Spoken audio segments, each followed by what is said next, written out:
สมัยแล้วก่อนกำหูตุกมลจิ้มก่อนสีมาแอบนึ่งสีมาแอบมอยซึ่งจูไกเหล่าสกีสำหรับวิดีโอกิจประโยชน์ซองกำหูรังร้อนสตูดิโอ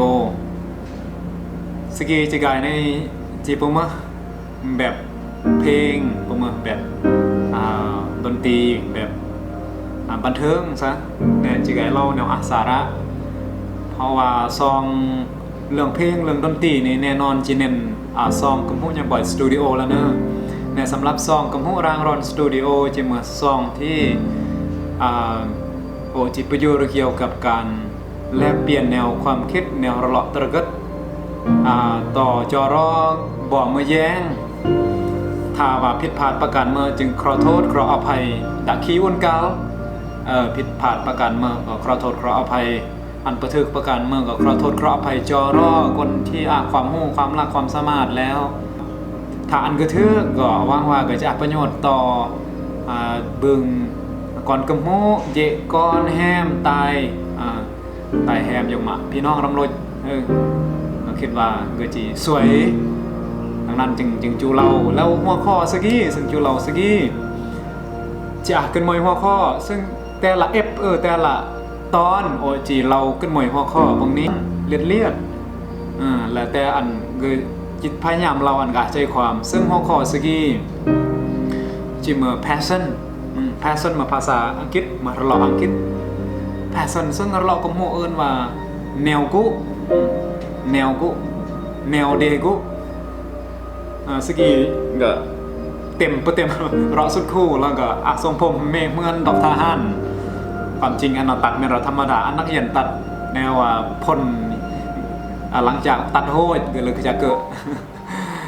เอาต่อกุดประเด็นเลยจูเล่าเกี่ยวกับ passion ภาษาอังกฤษนะ passion ซึ่งเรากลุ่มหูเดจะเล่าซะกุแนวกุซึ่งพยายามที่จะsupport กลมากลโดยเฉพาะกลุ่มหูเนี่ยนะอันซอกแสวงหาอันบบแนวเดกุแต่เมื่อจึงเราอันพยายามซอกเพื่ออันบบแนวเดกุเพราะว่าดักลองชีวิตนี่นะหายากคนที่จะสามารถซอกบบแนวเดกุก็เป็นเรื่องง่ายกาลที่ได้จีบบไม่แนวเรือบางอย่างซึ่งเดกุนี่นะเดต้องเบิ้ลได้ลองพิษลองทึกนับประทวนต้องเบิ้ลได้ลองเนอะลองพิษลองทึกดังเงาะที่จะลองพิษลองทึกส่วนอายุ20 ปี25 30ส่งกี่นี่ลองพิษลองทึกยาโลดแน่คำว่าลองพิษลองทึกขี้ก็อันเข้าใจตื่มสาก็ประเมินยิ้มแนวบางคนกุญสาอันลองพิษลองทึกจะลองยิ้มแนวลองรอดอย่าเสพติดลองรอดการค้าในสิ่งที่เนี่ยงอตรองอย่าเกิดผิดกฎหมายผิดเมื่อนี่ปุ๊มต้องลองพิษลองทึกสิ่งที่ได้คิดว่านี่นายจุกุหมายก่อนลองพยายามลองโลดยกตัวอย่างประสบการณ์ตัวจริงเดี๋ยวลองมากอย่างรวมทั้งหยอดแต่งเวียกเมื่อภาษาแปรแต่งแง่กับปุ๊มที่อย่างงี้กันอย่าสมัครมาพนักงานรัฐลองซ้อนน้อมบางทีก็คิดว่าสักกับปุ๊มเธอที่ว่าอาชีพมากนเรามันคงเนี่ยบางทีก็น้องปุ๊มบางทีก็มันน้องการทดลอง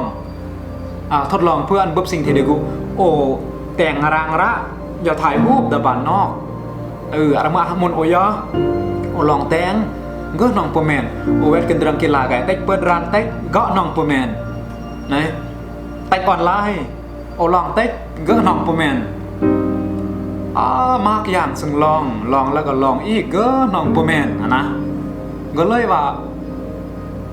ได้ต้องพยายามต่อยอดค้นหาต่อยอดสอบหาต่อยอดจนกระทั่งได้จีบสิ่งที่ได้คิดว่าหากี้แหละก็แมนก็เลยอย่าลองให้จับกล่องนำลองให้จับกล่องถ่ายเหมือนซึงโก้ลองอย่าแต่งวิดีโอแต่งไงเหมือนซึงโก้นะก็เลยว่าลองแต่งน้องไม่ปีหลังจากไม่ปีผ่านก็น้องกูนะก็เลยคิดว่าฮากี้ละสิ่งที่กูเมื่อได้ปุ๊บสิ่งที่ได้กูแล้วก็พยายามจับจุดอยู่นี่ประมาณอุ่น ภาษาอังกฤษเรา embrace เนี่ยนะ embrace หุ่นหลังจากนี้ก็พัฒนาจุดนี้อันก็เจริญก้าวหน้า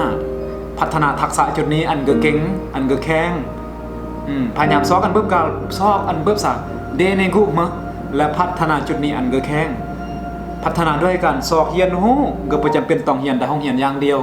ห้องเฮียนก็จะประสอนเดมากอย่างตัวอย่างว่าภาษาอังกฤษก็สอนอันโซอันเราจะเมื่อมันยังจะเมื่อภาษาวิชาคณิตศาสตร์ก็เราจะสอนในเรื่องสักคิดไรจะเมื่อภาคภูมิศาสตร์ก็จะเราลงภูมิสันฐานเนื้อที่ปงเมื่อประวัติศาสตร์ก็เราลงประวัติความเป็นมาของเผ่าของประเทศชาติเราซึ่งกลาดย่อนี่คือมาเกิดขึ้นเนี่ยประวัติศาสตร์จะเมื่อขันสั้นเราเรื่องชีวิตเดจะเมื่อเดจะกู้เมื่อเดจิแตงเมื่อเดจิประสบประสบอะไรจะเมื่อต้องเมื่อได้บางคนสอบหาบางคนเฮียนต้องใช้เวลาเมื่อเราต้องทดลองมากๆอย่างเพื่อจะไงปุ๊บเพื่ออันปุ๊บสิ่งที่เดกูหรือว่า passion เนอะแต่เมื่อจึงอันสอบ passion จะแต่เมื่อจึงต้องแต่งสิ่งเดกูเพราะว่าถ้าว่าได้แต่งสิ่งที่เดกูแล้วนะอันที่หนึ่งเลยประอวดประอวดสองประจมสามแต่งฟรีก็เบื่อนสี่จะความสุขกับสิ่งที่ได้แต่งห้าเกิดจีกมูลจีเกิดจีเบิร์นกมูลถ้าว่าได้อดทนอดทนสำคัญที่สุดก็คือหลังจากที่ได้กูแล้วเดจิปวดเดจิแต่งต่อเนื่องเดจิเปิดคอแก่ตัวเดจิประจมว่าอ้วนนอบงนี้ถ้าว่าบ่แต่งบางอย่างเมื่ออาการมันดอกเราที่ไหนแล้วพยายามแต่งต่อแต่งต่อเพราะว่าเสื้อซะอันบ่แต่งสิ่งที่ได้กูนี่นะบ่เจริญก้าวหน้าแน่นอนในอนาคตยิ่งเมื่อกี้นะเหมือนยกที่ว่าเวียกรัดเนี่ยมันดอกมากกว่าเนื่องสามเวียกรัดเกยากเกยากก็นี่ในต้นเลขก็แย่อยู่บางคะแนนการบีก็นี่ก็อาจจะคะแนนการศึกษาบอกคะแนนการสถาบันสุขบอกและที่เหลือคะแนนการแถลงข่าวบอกพวกมาเกบีตัวอย่างว่าตัวเลขกันเด้บัดนี้คนที่จบยืมมือบางจะแต่งจาก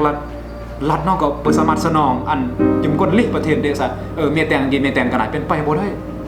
ก็บ่เบื่อดอกบ่เบื่อเด็ดขาดคันซั่นแต่ละคนก็ประจำเป็นต้องแต่งเรียกหลักอย่างเดียวเมียนายตนเองเมื่อเมียนายรอดีก็เบื่อเมียแต่งวิดีโอลง YouTube ก็เบื่อเมียนายภาษาแปลก็เบื่อนะมีใช้เล่นกีตาร์ก็สามารถหามาเบื่อใช้มือคีย์บอร์ดก็สามารถหามาเบื่อก็นี่เราพยายามสอบหมอนเงี้ยสอบหมอนเงี้ยหมอนดีกูแล้วก็พยายามพัฒนาจุดนี้อันเกอมา professional อันเกว่ากลายเป็นมืออาชีพอันเก่งเสมอได้เฮียนป๊อกแป๊กๆล่ะเราสะเกือบสวยเดมึงเกือบสามารถหาได้กมุนเดเกือบมึงถ้าตั้งใจแต่งมันเรายังแง่ต้องไม่ปีแดงเมื่อกับยายังแง่ต้องไม่ปีจึงจะกุญพลถึงจะกุญพลแล้วสูงสุด5 ปีจึงจะเนื่องสะเดนี่ประสบผลสำเร็จในระดับหนึ่งอย่างนี้มาคุยแน่ว่าถ้าเดปกุในเดปสามารถอดทนทางจุดนี้ถ้าเดปกุแล้วเวลาปัญหาเดปสามารถข้ามผ่านเบือนเดปสามารถแก้ไขเบือนเหมือนแต่ง YouTube เราสังเดกูก็ยอดว่าก็กูเสมอแต่ง YouTube ในแต่งบันเดฟรีนักห้องคนกี่จุดอันแต่งก็แต่งอันเดวิดีโอนักห้องคนนายอันแต่งก็แต่งอันเดฮูบก็ตัดอันเดวิดีโอก็ลงอันเดปรับปรุงอันช่อง YouTube เจ้าแน่ก็ปรับปรุงอันเดโดยที่โอปเฮียห้องมาจากการแต่งเลยยอดกูนะปัญหากันขันสั้นพยายามสอบแล้วเมย์ช่วงที่ปัญหา YouTube ปัญหาจนประกาศปิด YouTube เพื่อเปิด2 เมษปัญหาแน่ว่ายอดแต่เกิดคนติดตามก็มากแล้วคนที่นอนเนืองก็มากแล้วแต่เมื่อได้จิปิดง่ายๆเมื่อได้กู้ได้ก็ต้องวิธีแก้ไขก็เลยว่ากายแก้ไขเถื่อที่1 เบือนพยายามแก้ไขวิดีโอลบวิดีโอไม่เมื่อกี่เปอร์สนใจเปอร์เสียดายสร้างหามเมเบือนแน่ว่าคนที่จะเสื้อถือเดคนที่ยอดที่ตามเด็กกับประเมินเรื่องไงนี่เถื่อที่2แก้ไขตืมแก้ไขจะมาสมัครคืนเปื่อเบือนต้องลองอีกเมบัตปยอม YouTube เดแก้ไขเถื่อที่3สมัครคืนเบือนเห็นบ่ว่าหากี่ยอดแพสเซนยอดสงโกจึงสามารถข้ามปัญหาสงโอบึ๊บตามงอสามารถข้ามผ่านกระเบือน ยอดมือยอดโอโกคันสั้นpower หรือว่าพลังของสิ่งใดแต่งสิ่งใดดูนึกมากคันสันครอเบิงบอพยายามซอกสิ่งที่ได้กูเนอะก่อนกำหูยืมคนโดยเฉพาะนักศึกษาที่จะจบในปีนี้เจอเฮียนเมื่อจะซอกเฮียนเมื่อก็พยายามอันอย่างอนาคตอันระยะเราสะจบแล้วจะแต่งเมื่อจบแล้วสำคัญเรื่องสายได้เฮียนกันว่าได้จะเฮียนเมื่อโดยประจำเป็นบางคนจะเฮียนดาวเฮียนอย่างเดียวเพื่อกระมวลประจำเป็นปรับปรุงด้วยตนเองเบือน YouTube เมื่ออาจารย์นำที่สุดโลกที่สมัครสอนมากคนตัดต่อวิดีโอเฮียนจาก YouTube วิธีสมัครกินสมัครได้โอเทตัดตอนนะมึงเฮียนจาก YouTube มากอย่างภาษาอังกฤษเฮียนจาก YouTube ยืมมือกินน้องเฮียนจาก YouTube คันสัน YouTube เมื่อเพื่อนว่าเป็น great เลยนะ great teacher หรือว่าเป็นอาจารย์นำที่สุดกล่องโลกที่สามารถบุกยอดเมืองกับเบือนคันสันครอฟากจอรอเบืองบอตั้งมือสกี้พยายามลองพิษลองทึกแล้วก็อ่านปึ่มมากๆเพื่อคนพบหลอดเดวเราซะบอกุมาเดกุมาเนอะเดกุมาอันเปิดลองพิษลองทึกเปิดสอบค้นหาเปิดลมเกินกี่ลมคนนายเปิดแลกเปลี่ยนหาเปลี่ยนเปิดอ่านปึ่มมากๆเปิดสามารถเปิดหนทางที่จะสามารถคนพบหลอดเดเบือนทีนี้จะไก่ฝากหัวคอสกี้เอลิเมนต์หัวคอแพสเซนแล้วต่อยอคลิปต่อยอ F2 ต่อยอโอจิพายามยอจิมาหัวคอแม่จิมาหัวคอมวยหัวข้อ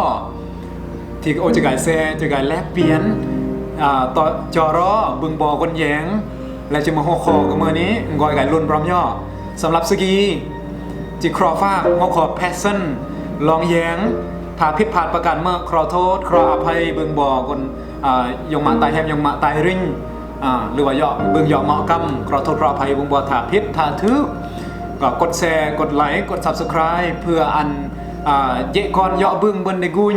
เลาะโสเลาะกี้บางเธอจะมาประโยชน์จอรอมากคนโดยเฉพาะพอกมูปกติคิดว่าจะรอภาษาแล้วเล่าแล้ว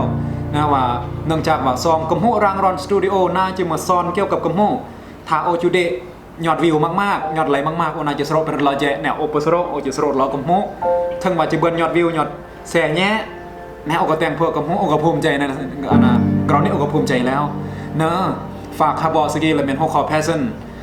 ผิดพลาดประการมาขอโทษขออภัยมึงบอเนอร์แล้วปุ๊บยอ F2 บาย